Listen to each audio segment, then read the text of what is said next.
Hello दोस्तों। I hope आप सब लोग बहुत अच्छे होंगे। तो हम लोग अभी पढ़ना सीख रहे हैं कि मैगजीन या फिर न्यूज़पेपर से कैसे अपने काम का मान निकालें और बाकी जो फालतू चीज़ है उसको कैसे छोड़ दें। मतलब मेन जो हमारा मोटो है वो यही है। मेन थिंग कि हम लोग ये सीखना है हमें कि छोड़ना क्या है। छोड़ना क्या है। तो ये छोड़ना क्या है मतलब इसमें हम लोग अभी फोर्थ वीडियो पे हैं, मतलब फोर्थ सब्जेक्ट आज कवर होने वाला है। तो वो है environment. It is very important for prelims, क्योंकि आपको पता होगा एनवायरनमेंट से अराउंड 10 to 15 क्वेश्चंस आते हैं एवरी ईयर। तो इसे देखते हैं, हम लोग एक एक करके समझेंगे कि कैसे पढ़ना चाहिए, क्या चीज़ें छोड़ देनी चाहिए और क्या चीज़ें पढ़नी चाहिए। जैसे कि हम लोग 15 में से कम 7 से 8 क्वेश्चन तो इजीली कर पाए, मैक्सिमम 10 कर पाए, क्योंकि वो 3 4 5 क्वेश्चन तो ऐसे अतरंगी देगा जो कि तुम्हें पता ही नहीं होंगे। जैसे इस बार हम लोग स्पेसीज में मोस्टली जो पूछता था लास्ट के कुछ टाइम से, वो उनका स्टेटस पूछता था IUCN के अनुसार, या फिर अपने यहाँ जो एक्ट हैं उनके हिसाब से, या उनका नेचुरल हैबिटेट पूछता था। मोस्टली यही थीम्स थे उसके। और इस बार उसको ना मज़ा नहीं आया, तो उसने अतरंगी बातें पूछी कि वो उधर रात को निकलता है ये जानवर या फिर वो दिन को निकलता है। अब भाई अपन जानवर थोड़ी नहीं देखने बैठता है इधर, ये और भी सब्जेक्ट है उनको कवर करने का है। तो फिर ऐसे क्वेश्चंस नहीं टैकल कर पाते हैं। चलो देखते हैं हम लोग। तो मैंने ना 1 2 3 4 5 5 अपने सेक्शंस में डिवाइड किए हुए हैं, मतलब 5 टाइप के। तो तुम्हें डायरेक्टली ही 5 टाइप्स के क्वेश्चंस आपको मिल जाएंगे। और उसके अलावा ना मैंने एक और टाइप ऐड किया है, जिसमें ना कभी कभी वो क्या करता है, ऐसा कोई टर्म दे देगा। वो ना कॉमन है मोस्टली साइंस एंड टेक और इन्वायरमेंट में, कि वो क्या करेगा, ये कोई टर्म दे देगा और वो पूछेगा कि ये न्यूज में काय को था, ये या फिर ये क्या है। मोस्टली यही पूछता है कि ये लास्ट के कुछ मतलब टाइम से ना ये न्यूज में काय को चल रहा है। तो ये सब चीज़ें हमें देखने का है। अब शुरू करते हैं। सबसे ज़्यादा क्वेश्चंस जो आते हैं ना, उसका मैंने इधर बनाया हुआ है कि सबसे अकॉर्डिंग टू मी, और जो मैंने PYQ देखे हैं उनके अनुसार मैं देखूँ ना, तो सबसे ज़्यादा क्वेश्चंस फर्स्ट पिलर से, फिर 5 से, फिर थर्ड से, फिर सेकंड से, फिर फोर्थ से। तो फर्स्ट पिलर कौन सा है वो हम देखते हैं, क्योंकि ये सबसे ज़्यादा इंपॉर्टेंट होने वाला है और इससे सबसे ज़्यादा क्वेश्चंस आते हैं। National and international organisation. Mostly national organisation है नहीं है इंडिया में कुछ ज़्यादा, लेकिन जो इंटरनेशनल ऑर्गेनाइजेशंस हैं ये बहुत ज़्यादा भी हैं और बहुत इम्पोर्टेंट है। इन सब का मैंने जो मेरा जो कोर्स रहता है मोस्टली टाइम पे, इस बार मैं शायद मैं देखो सारी PDF डाल दूंगा अपने ग्रुप में। तो उसमें सारी इंटरनेशनल ऑर्गेनाइजेशंस कवर हो जाएंगी। 1 2 पेज का नोट्स है उसमें सारी कवर होती हैं, और वो क्या क्या पढ़ना है इनमें वो हम सीखने वाले हैं आज। तो international organisation, fund, conference, protocol, committee, mission, alliance, इनमें से कुछ भी चीज़ होता है ना न्यूज में। और मोस्टली टाइम पे ना यहाँ पे 2 चीज़ें ही होती हैं जो बहुत ज़्यादा न्यूज में होती है। एक इंटरनेशनल ऑर्गेनाइजेशंस जो बहुत सारी हैं, और उन्हें सही तरीका याद करने का वो मैं बताऊंगा जब हम नया बैच शुरू करेंगे environment and science and tech का। और सेकंड, प्रोटोकॉल्स काफ़ी इम्पोर्टेंट है, कुछ मिशंस रहते हैं। यही 3 चीज़ें हैं वो, उनमें मेजरली यही दोनों इम्पोर्टेंट है। मिशन तो इतना कुछ आता नहीं है, कभी कभी आया है। इंटरनेशनल ऑर्गेनाइजेशन और प्रोटोकॉल्स, ये आपको एकदम ऑन टिप्स होनी चाहिए रटी हुई, जिससे कि आप इजीली क्वेश्चंस को सॉल्व कर पाओ। और हर साल 3 से 4 क्वेश्चंस निकलते हैं नॉर्मली, केवल इसी एक पिलर से। तो सबसे पहले क्या करना है, इसका पर्पज या फंक्शन जानने का है कि ये क्या करता है, इसका फंक्शन क्या है, धंधा क्या है इसका, ये इधर को काय को है। ऐसा नहीं है कि इधर ये वैसे ही घूमने को है, या फिर ये कोई ऑर्गेनाइजेशन है वो कोई काम नहीं कर रहा है ऐसे ही ठलवाई दे रहा है, ऐसा नहीं होगा ना। कुछ तो फंक्शन होगा, ये कुछ तो करता होगा। सपोज दैट या तो ये जो अपना ग्लोबल वार्मिंग है उसके लिए कुछ काम कर रहा होगा, या फिर बायोडाइवर्सिटी में कोई काम कर रहा होगा, किसी एनिमल को प्रोटेक्ट कर रहा होगा, या किसी प्लांट को प्रोटेक्ट कर रहा होगा, या फिर कुछ और कर रहा होगा। मोस्टली तो दो ही करते हैं। या फिर कोई और तरीके का फंक्शन होगा इसका। तो इसके फंक्शंस क्या क्या हैं वो हम सब पता करेंगे। Second, origin founded by Burke under. इसमें ये आपको पता करने का है कि इसका ओरिजिन कब हुआ।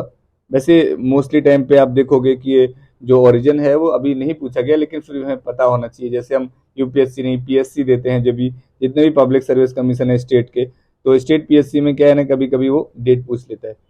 फाउंडेड बाई, वो किसके द्वारा फाउंडेड किया गया है। फाउंडेड बाई का मतलब यहाँ किसी पर्सन का मतलब नेम नहीं है, किसी बड़ी ऑर्गेनाइजेशन का।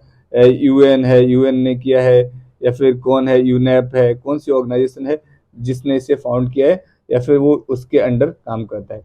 पावर फ्रॉम, या कुछ ऐसे हैं जिनका पावर पूछा गया है। 2-3 क्वेश्चन ऐसे मैंने देखे हैं जिनमें उन्होंने पूछा है कि ये पावर कहाँ से लेता है, इधर किधर से ये पावर है, शक्ति किधर से मिल रहा है इसको। तो कोई एक्ट रहा होगा, अभी वो पूछ लेगा आपको कि इंडिया में जो रहते हैं ना, एनवायरमेंट प्रोटेक्शन एक्ट है 1986, या फिर आपका 1972 वाला एक्ट है जो वाइल्ड लाइफ सेंचुरी वाला है, वाइल्ड लाइफ प्रोटेक्शन एक्ट है 1972, या फिर एनवायरमेंट प्रोटेक्शन एक्ट 1986, इनमें से किससे पावर मिलता है, ऐसा कुछ ही पूछ सकता है। तो आपको पता करके रखना है कि ये किधर से पावर लेता है, किधर ये इसकी शक्ति का सोर्स क्या है, इसका वो HQ मतलब हेड क्वार्टर किधर को है, ये जो सब लोग इसके जो बड़े लोग हैं वो किधर को जाके बैठते हैं और उधर उसका हेड क्वार्टर रहेगा। फिर इसके मेंबर्स कौन है, मेंबर हमें पता हो ना हो, लेकिन एक चीज बहुत जरूरी पता है कि इंडिया इसका मेंबर है या नहीं, ये पता रखना है हमें, यस या नो। वो जो मैं आपको नोट डालूंगा उसमें टेबल बना हुआ है और इजीली समझाया गया है कि इसका मेंबर है कि नहीं है, तो ये बात पता रखनी है। एक और नेक्स्ट बात पता रखनी है जो बहुत इंपॉर्टेंट है, इसलिए मैंने हाईलाइट किया हुआ है, ये लीगल बाइंडिंग है। और हमेशा एग्जामिनर हमें फंसा देता है ऐसी कोई चीज पूछ के कि ये लीगल बाइंडिंग है कि नहीं है। तो लीगली बाइंडिंग है तो आप यस कर लो, नहीं है तो क्रॉस कर दो। एक और इम्पोर्टेंट चीज है जो रिपोर्ट एंड इंडेसिस। बहुत सारी ऑर्गेनाइजेशंस हैं जो कई सारी रिपोर्ट्स पब्लिश करती हैं, जो जिनमें से कोई एग्जाम्पल ले सकते हो, WEF है, सॉरी यूनेप है, ठीक है ना। यूनेप कई सारी रिपोर्ट पब्लिश करती है, तो आपको पता रहना चाहिए। और आपका IUCN है, ये भी कई सारी रिपोर्ट पब्लिश करती है, आपको पता होना चाहिए, ठीक है ना। अभी एक मुद्दा और चल रहा है शायद थोड़े बहुत दिन पहले, कि जो इन्वायरमेंट इंडेक्स है याले यूनिवर्सिटी करती है, वो इंडिया एक्सेप्ट नहीं कर रहा है, क्योंकि इंडिया शायद 180 रैंक लाया है, मतलब सबसे खराब रैंक है, लास्ट रैंक पे है। तो क्या है वो, थोड़ा सा इशू पे ध्यान दे देना। तो आपको rank, sorry report and indices पता हो, या फिर इसके इनिशिएटिव क्या है, कुछ प्रोग्राम या इनिशिएटिव इसने ले रखे हैं, अब उनके यहाँ पे ये क्या काम कर रहा है, कोई इनिशिएटिव है इसका, तो उसके बारे में भी हमें पता होना चाहिए। मैंने ये डिटेल में इसलिए बताया आपको, इसके 7 पार्ट हैं, 7 के 7 लाइन के क्वेश्चन, मतलब इसमें क्या करो, 2-2 लाइन के नोट्स बना लो, 10 लाइन के नोट्स बनेंगे हर एक ऑर्गेनाइजेशन में जाके। तो आपको करना क्या है कि ये इसको बहुत ही सीरियसली पढ़ना है, क्योंकि इसमें से एवरी ईयर 2 या 3 क्वेश्चन आते हैं ओनली पिलर नंबर फर्स्ट से। तो अब हम नेक्स्ट पिलर देखते हैं। नेक्स्ट पिलर है national parks, animal biosphere reserve, wild life sanctuary, ठीक है ना। ये एनिमल रिजर्व काट दीजिए, national park, biosphere reserve, wild life sanctuary, और यहाँ पे एक एड चीट वेटलैंड्स, ये ऐड कर लीजिए, ठीक है ना। तो इनमें से जो 4 का मैपिंग रहता है मोस्टली टाइम पे, नेशनल पार्क्स के बारे में पूछेंगे तो नेशनल पार्क के साथ ही मैं टाइगर रिजर्व पढ़ाता हूँ, तो मैंने उन्हें अलग लिखा नहीं है। मोस्टली टाइम पे नेशनल पार्क्स में ही टाइगर रिजर्व हैं, कुछ अलग हैं, जो अलग हैं उनको मैं अलग मेंशन कर देता हूँ। तो national park, tiger reserve, biosphere reserve, wild life sanctuary, okay. और कभी कभी यहाँ पे हॉट स्पॉट भी आ जाते हैं। इन सब का मैपिंग है, ये पूरा एक 6 जो आपका टॉपिक्स है उनका एक पार्ट है, 6 टॉपिक का एक पार्ट बनता है, जो मैपिंग के थ्रू कवर करवाया जाता है जब हम लोग इन्वायरमेंट पढ़ाते हैं। तो आपको ध्यान रखना है, अभी मैपिंग बाद में कर लेंगे जब PT आएगा तब, लेकिन अभी हमें इसमें से क्या निकालना है वो ध्यान रखना है। मोस्टली नेशनल पार्क से सबसे ज्यादा क्वेश्चन आए हैं, मैं अभी दिखाऊंगा अभी PYQ, सबसे ज्यादा क्वेश्चन आए हैं वो है नेशनल पार्क से, तो सबसे ज्यादा फोकस रखना है आपको नेशनल पार्क पे। तो नेशनल पार्क में कितने टाइप के क्वेश्चन पूछता है, तो मोस्टली नेशनल पार्क में ना 4 टाइप के क्वेश्चन पूछता है। हमेशा मैंने देखा है नेशनल पार्क में 4 ही टाइप के क्वेश्चन निकले, जिनमें से सबसे पहला क्वेश्चन होगा जो बहुत इजी रहता है, कोई स्टेट पूछ लेगा कि ये नेशनल पार्क है और ये स्टेट है, ये नेशनल पार्क किधर को मिलता है, तो आप स्टेट सामने दे देगा और बोलेगा कि इधर का मिलान करो, ये इधर को सही है कि नहीं सही है। सेकंड, क्लाइमेट पूछ लेगा कि ये नेशनल पार्क किधर है, ये आपको पता होगा, तभी आप उसका क्लाइमेट बता पाओगे कि ये कौन से क्लाइमेट में है, तो आप उसका क्लाइमेट भी पता रखना है। वेजिटेशन, उधर को कैसे प्रकार के पेड़, कैसा वेजिटेशन है, वो भी आपको पता होना चाहिए। नेक्स्टली एनिमल्स, जो बहुत ज़्यादा इंपॉर्टेंट है, इसलिए मैंने हाईलाइट किया हुआ है, इसलिए मैं थोड़ा सा लेट बता रहा था इसे। हमेशा जो हम पढ़ते हैं ना एनिमल्स के बारे में भी वही सेम सेक्शन बनता है, सेम की सेम, कि नेचुरल हैबिटेट इनका क्या है। जो भी एनिमल्स होते हैं उनका नेचुरल हैबिटेट पता रखना है। और ये एनिमल्स के लिए मैंने एक पीडीएफ डाला हुआ है ग्रुप में, आप जाके देख लो, जिसमें मैंने सारे एनिमल्स कवर किए हुए हैं जितने भी हैं, इंडेंजर्ड, क्रिटिकल इंडेंजर्ड, वल्नरेबल, या फिर एलसी, लीस्ट कंसर्न, उन सबको बहुत अच्छे से समझाया हुआ है। वो आप उसको पीडीएफ को एक बार जाके देख सकते हैं, चेक कर सकते हैं। तो जितने भी एनिमल्स हैं उनके बारे में हमें पता करके रखना है। तो नेशनल पार्क में क्या पढ़ेंगे हम, स्टेट के साथ क्लाइमेट क्या है, वेजिटेशन क्या है, और इधर को कौन सा एनिमल रहता है। ऐसा कोई ना कोई एनिमल रहा होगा ना जिसका उधर हैबिटेट रहेगा। तो हमेशा आपको ना कुछ ऐसे एनिमल्स जो क्रिटिकली इंडेंजर्ड हैं या एंडेंजर्ड हैं या एलसी, लीस्ट कंसर्न है, या फिर वल्नरेबल हैं, ये 4 टाइप के आपके एनिमल्स हमेशा आपको पता होने चाहिए। एवरेजन इधर इधर रहता है, इधर को मिलता है कि नहीं मिलता है। इस बार यूपीपीसीएस में भी क्वेश्चन आया था और इसमें भी 2 क्वेश्चन थे, लेकिन वो उन्होंने नेचुरल हैबिटेट नहीं पूछा था यूपीएससी में, उसने कुछ और ही पूछ लिया था। तो ध्यान रखना है आपको। फिर ये लार्जेस्ट कौन सा है, स्मॉलेस्ट कौन सा है, मैंने डाल दिया, कभी कोई स्टेट पीएससी देता तो उसमें मिल जाएगा। हम आते हैं थर्ड पे। तो एनिमल, प्लांट, लिविंग ऑर्गेनिज्म, इनमें मोस्टली ना एनिमल्स पूछता है वो कि एनिमल किधर रहता है। मोस्टली हमेशा एक ही क्वेश्चन रहा है उसका सबसे ज़्यादा, कि एनिमल जो है वो किधर को रहता है, मतलब उसका नेचुरल हैबिटेट क्या है। कोई भी एनिमल होगा उसका नेचुरल हैबिटेट क्या है, सबसे पहला क्वेश्चन। और सबसे ज़्यादा जबकि हमें हमेशा हुहल्ला मचा रहता है कि हमें आईयूसीएन याद करके रखने का है हर एक का, कि कौन सा स्टेटस है आईयूसीएन के थ्रू। लेकिन जब आप वो पीडीएफ पढ़ोगे जाके तब आपको पता चलेगा कि आईयूसीएन से 5 to 6 क्वेश्चन पूछे हैं, और इवन नेचुरल हैबिटेट से उन्होंने 15 to 20 क्वेश्चन पूछ रखे हैं। तो आपको पता चलेगा कि दुनिया में इतनी सारी गैंगे हैं, ये सब फर्जी बातों का होल्ला ज़्यादा मचाते हैं और बिना एनालिसिस किए पीवाई किए। तो फिर आपके पास वक्त हो तो सिर्फ सोना बाबूगिरी से ही दिन नहीं कटते हैं, थोड़ा पढ़ाई बढ़ाई भी करने का है। तो देख लेते हैं क्या है एनिमल में। क्या करना है आपको, सबसे पता करके रखना है कि वो किधर को मिलता है, एक किधर इसका घर है। तो जो घर रहता है इसका, उसे हम कहते हैं नेचुरल हैबिटेट, ठीक है ना। Next next protected under which act, mission effort. तो मोस्टली आपको याद रखने का है कि ये अब उनके यहाँ 2 एक्ट है ना, तो 72, ठीक है ना। तो आपको इंडिया के एक्ट के थ्रू याद रखने हैं 1986, या फिर आपको जो बाहर एक्ट हैं उसमें आईयूसीएन ही है मेन, या फिर और भी हैं जहाँ साइट्स है, तो उनके थ्रू आपको ध्यान रखना है। लेकिन आपको मेनली याद रखना है आईयूसीएन का ही। और फिर यह इंडिया नेशनल अपने दो, जो इन्वायरमेंट प्रोटेक्शन एक्ट है और 1972 वाला। थर्ड आते हैं basic features, quality, looks, availability. और मैंने इस बार मेंशन कर दिया क्योंकि 2023 में क्वेश्चन आए थे, तो ये कब निकलता है घर के बाहर, ऐसा एक क्वेश्चन है कि ये घर के बाहर कब निकलता है। तो थोड़ा बहुत आपको पता हो तो ठीक है, नहीं तो मेरे को लगता है ऐसे क्वेश्चन जो एक आ जाते हैं अतरंगी टाइप के क्वेश्चन, उनके लिए अपनी नींदें नहीं खोनी है, नीड टू स्लीप, तो आसानी से सो, क्योंकि वो जरूरी है। और 1-2 क्वेश्चन ऐसा आएगा तो अपन को भी इधर 200 का 200 मार्क्स नहीं लेके आने का है। तो ध्यान रखने का है कि 1-2 क्वेश्चन आता रहता है, बाकी जो क्वेश्चन सरल थे उन्हें तो हमें हर हाल में करना था ना। तो कब निकलता है मैंने डाल दिया, लेकिन आपको इतना चिंता नहीं करने का है, जो है पहले से थीम्स उसी पे काम करने का है। थर्ड, स्टेट, नेशनल पार्क, कौन से स्टेट में मिलता है, कौन सा नेशनल पार्क है, ये वाली बात पता रखनी है क्योंकि वो मैंने पहले ही बता रखी है। कंजर्वेशन मीजर्स क्या है, इसे कंजर्वेशन कैसे किया गया है, कौन सा कंजर्वेशन के लिए इस प्रोग्राम चलाया गया है। जैसे एलिफेंट प्रोग्राम है आपका, टाइगर के लिए भी इनिशिएटिव है, और बहुत सारे लोगों के लिए अलग अलग इनिशिएटिव हैं। तो उन सबको थोड़ा बहुत जान के रखना है कि कौन सा किसके लिए इनिशिएटिव है, और आईयूसीएन में इसका क्या स्टेटस है। Not only animals, even plants को भी आपको रखना है याद। कुछ प्लांट्स हैं जो हमेशा पूछ लिया जाता है कि इनका यूज क्या है। ऐसा भी एक क्वेश्चन पूछा गया है लास्ट टाइम प्लांट्स के यूज के लिए, कि जो मच्छर मारने वाला एक वो क्या बोलते हैं उसको, अगरबत्ती टाइप होता है ना कुछ, मच्छर जिससे मारते हैं, ठीक है ना, वो किसका बनता है। तो कोई ग्रास रहा होगा, कांग्रेस ग्रास है या फिर कोई और ग्रास है, तो उसने पूछा है, या फिर शायद मेरे को पता नहीं, मेरे को कुछ तो है, मेरे को अभी याद नहीं आ रहा। तो वो ऐसा क्वेश्चन पूछा हुआ है कि ये इसका यूज क्या है। कोई प्लांट रहेगा तो उसका सिनकोना टाइप प्लांट रहेगा तो फिर आपको पता होना चाहिए कि सिनकोना का क्या है क्या नहीं है। वो आप 9th क्लास का एनसीईआरटी पढ़ेंगे ज्योग्राफी में, तो उसमें एक टेबल दिया हुआ है, इधर प्लांट दिए हुए हैं, उनका इधर सामने यूज दिया हुआ है। अब आती है कोई टेक्निक्स।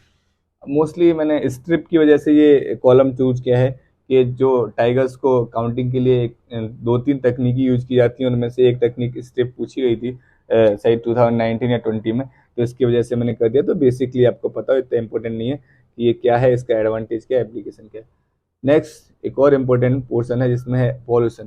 तो आपको पता हो कोई वाटर पॉल्यूशन, एयर पॉल्यूशन और भी अदर पॉल्यूशन। तो मेनली मैंने यहाँ पे जो देखा है वो आपको क्वेश्चंस मिलेंगे एयर पॉल्यूशन से और वाटर पॉल्यूशन से भी मिलते हैं। तो बीओडी सीओडी के बारे में कुछ पूछेंगे या फिर बहुत सारी अलग अलग चीज यूट्रोफिक क्वेश्चन पूछ लेंगे, या फिर एक्यूमुलेशन, मैग्निफिकेशन, ऐसे करके क्वेश्चन पूछेंगे। तो वो ऑलरेडी आपके थ्योरी पार्ट में कवर होते हैं एनवायरमेंट में।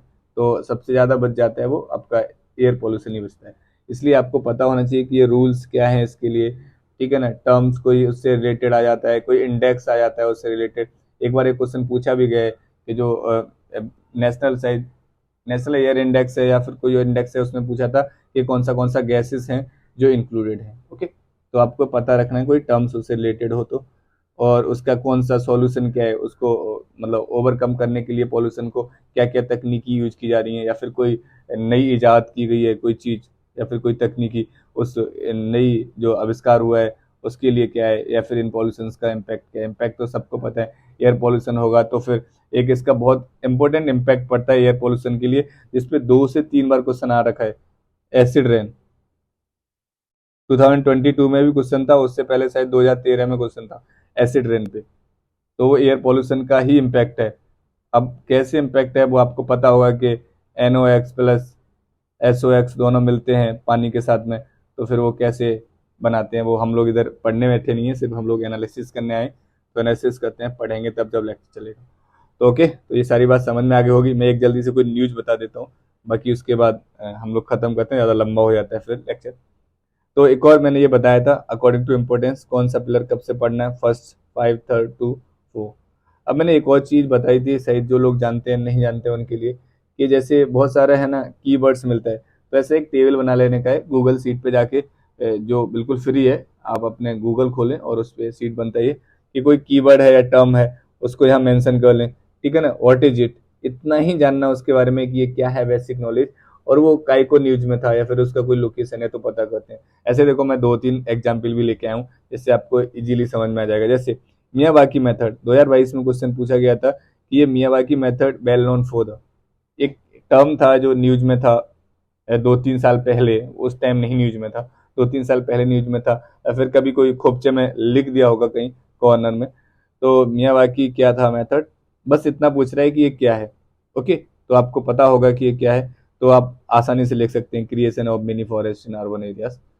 नेक्स्ट क्वेश्चन देखते हैं, बायोरेक टेक्नोलॉजी क्या है। एक कोई कीवर्ड है, सिर्फ ये पूछ रहा है कि which one of the following, मतलब केवल ये पूछ रहा है कि ये क्या है, केवल, और इतना पूछ रहा है क्या है। तो बस आप क्या करो, कोई कीवर्ड को लिखो और उसके बारे में लिख लो ये क्या है, थोड़ा बहुत उसके बारे में क्यों करंट में है, उसका कोई लोकेशन मिल रहा है तो लोकेशन लिख दो, ठीक है ना। तो ये मैंने थोड़ा बता दिया, क्योंकि आपको कीवर्ड का एक टेबल तो बनाना ही हर एक सब्जेक्ट में, मोस्टली हर एक में तो नहीं, लेकिन साइंस एंड टेक में तो कंपलसरी है। और आप एनवायरनमेंट में ही बना लो तो ठीक रहेगा, 2-3 क्वेश्चन, 1-2 क्वेश्चन हर साल ऐसा आ ही जाता है। अब एक हम खबर पढ़ते हैं, और इस खबर के बाद में हम लोग 2-4 क्वेश्चन और देखेंगे, उसके बाद ब्रेक लेंगे। ब्रेक क्या लेंगे, खत्म ही कर देंगे। जैसे एक अभी मैंने किसी मैगजीन से उठाया हुआ एक स्क्रीनशॉट है। जैसे इन्होंने लिखा है, this year bird environment day 5 June has the theme, ठीक है ना, ये बीट द प्लास्टिक अपन का थीम है। लेकिन ये हमारे लिए इतना इंपॉर्टेंट नहीं है थीम याद रखना। वैसे थीम कंपलसरी जो अपने स्टेट PSC हैं या फिर कोई आप और एग्जाम देते हो उसमें तो पूछता पूछता है, लेकिन अपन के इधर ये CSE में इतना नहीं पूछता है। UPSC के और भी एग्जाम है जैसे CDS है, CAPF, ACA, उधर ये थीम पूछता है। तो अब हमें ये जो पूरा कार्यक्रम चल रहा था 5 जून को, इतना करंट भरा हुआ था, तो उसमें से हमारे काम का चीज क्या है वो हमें निकालना है। हमें ये नहीं कि इधर ये क्या कहते हैं थीम दे दिया फिर हम थीम रट के घूम लें और ये याद कर लें 5 जून को environment sorry bird environment day बनता है। तो इतना हमारे लिए काम करनी है, हमेशा हमें अलग पर्सपेक्टिव से करंट अफेयर्स पढ़ना होता है। ये वाली बात अच्छी है, हम जानते हैं 5 जून को ये है, और ये हम पता कर लेते हैं, बीट द प्लास्टिक, ये हमारा ये थीम है। तो अब आता है काम का बात। 5th anniversary of world environment day.